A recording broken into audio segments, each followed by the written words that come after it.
Welcome back to the podcast on this Monday. We're going to start the week with a doozy of a question. Do we love God only by obeying Him, or do we also love Him verbally by using affectional language about Him and to Him? A hugely important question today that gets at the very heart of what we call Christian hedonism. The question is from an anonymous listener. Pastor John, hello to you. My pastor recently admitted that he does not love God or Christ emotionally. He said he loves God or loves Christ by keeping His commandments. Obedience is love, he claims, returning often to 2 John 1:6. This is love, that we walk according to His commandments. And to 1 John 5:3, for this is the love of God, that we keep His commandments. I've known many other Christians in my life who seem to have no place for emotional or affectional language for God. They like to relate to Him merely in similar categories of obedience. Is this healthy? How important is it to cultivate affectional language for God as God? And what would you say to those who are uneasy with such language for their relationship with God and only ever use this obedience language? Okay, I hear three questions. Number one, is it healthy to relate to God only in categories of obedience but not affections? Answer, no, it's not healthy. It's confusing at best, deadly at worst. I'll come back to that. Number two, how important is it to cultivate affectional language for God? Answer, it's very important. However, language is not the ultimate issue. The reality of our heart's affections for God is the ultimate issue. The language of affections is important only because the heart reality is important. Number three, what would you say to those who are uneasy with affectional language for their relationship with God and only use this obedience language? I would say, get over your uneasiness with affectional language because the Bible is full of it, toward man and God. You're uneasy with the Bible. That's your problem. And I would say, if your heart is really emotionally dead towards God, repent and cry out for life. Now, we need to be careful here with our words because it may be that this pastor is not denying that he has real and strong affections for God. He's just denying that he should call them love. Maybe. Love, he is saying, love for God is something else. Namely, love is obedience. Now, if that's what he's saying, then he may be a good Christian and just biblically confused. In other words, his heart may be right, but he is naming things in unbiblical ways. And probably he's confusing his people in the process. Sounds like it from this question. On the other hand, this is more scary, it may be that he really doesn't have any affections for God, and in that case, he needs to be born again. If there is not even a mustard seed of delight in God, thankfulness to God, hope in God, satisfaction in God, desire for God, if none of those emotions is in his heart for God and Christ, he's not a Christian. So, let me try to address both of those kinds of people at the same time. The first kind is the Christian who is confused about the affections that he genuinely has for God and simply doesn't know whether to call them love or not. And secondly, the person who thinks he's a Christian when he has no emotions in his heart for God and Christ at all. He's just dead emotionally toward God. Now, here's the main thing to say about the confusion of claiming to love God with obedience, but not with heart affections. That's like affirming fruit, but denying apples. I've said this so many times.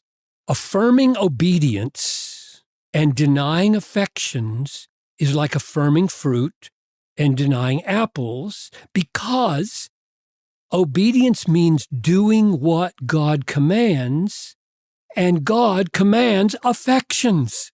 Mm-hmm. It's confusing. It's contradictory to say, I obey God, but I don't have any of the affections that God commands me to have. That's just really confusing and contradictory. For example, Psalm 37:4 says, delight yourself in the Lord. Now that's a command. So a pastor who says he's obedient to God's commands would be obedient to the command to delight himself in the Lord. Now, he might not call it love, though I think he should, but he might not. And I'll show in a minute why I think he should. That's not a deadly problem. To get your language confused is not a deadly problem. Not to have any delight in the Lord is a deadly problem. But for now, whether he calls delight in the Lord love or not, he is commanded to have delight. And it is simply confusing and contradictory to say he obeys God, but does not relate to God with his emotions, because those emotions are commanded.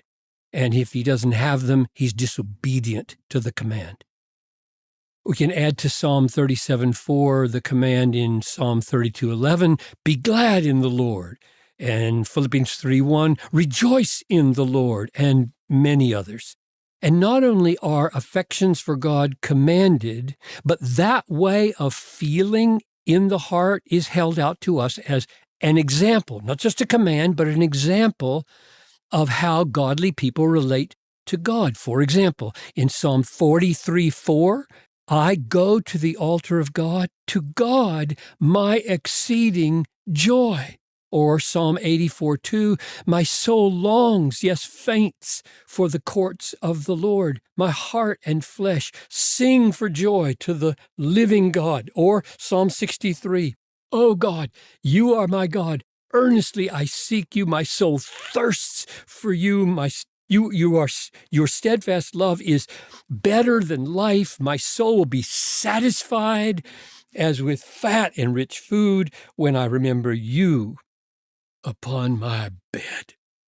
And not only are affections for God commanded and given as examples of how godly people relate to God, but we are taught to pray for those affections. This is what we ought to do if we don't have them. Psalm 90, verse 14, satisfy us in the morning with your steadfast love. This is a cry to God to give us the affections for him that we ought to have and may not at the moment have. And on top of all that, Jesus warns against outward obedience where the heart feels nothing. Matthew 15:8. This people honors me with their lips. So lips are moving. That's outward obedience.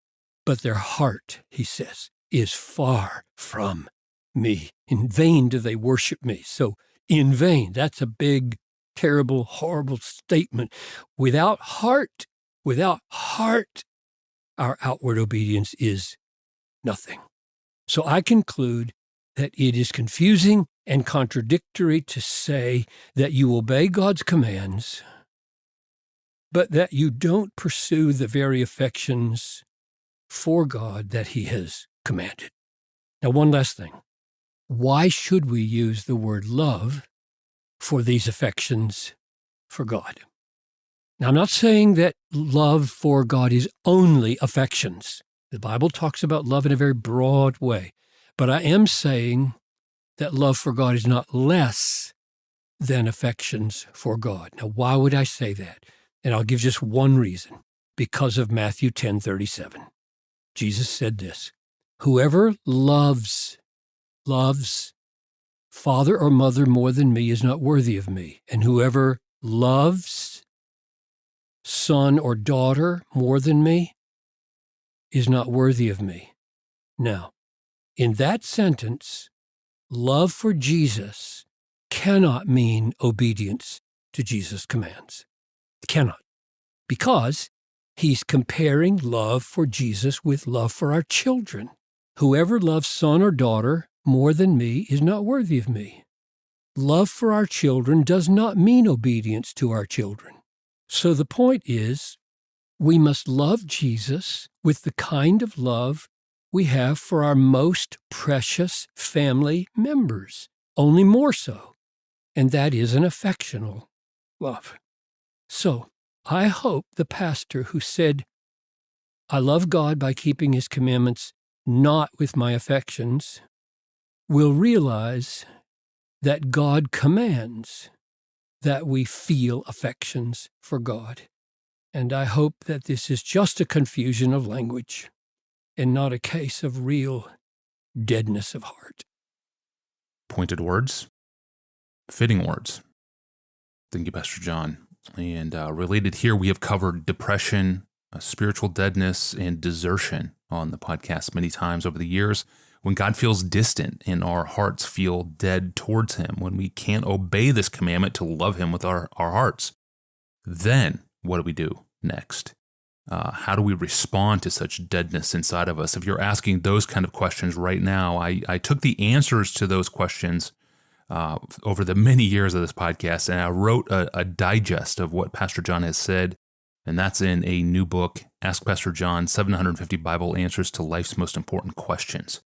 That's the name of it, Ask Pastor John, 750 Bible Answers to Life's Most Important Questions. It includes this question, and we'll be talking about that book soon, but when you get it, see pages 395 to 409 to find my digest of episodes on this topic of spiritual deadness, when the affections inside of us are dull. Thanks for joining us today. I'm your host, Tony Reinke. Pastor John and I will see you soon.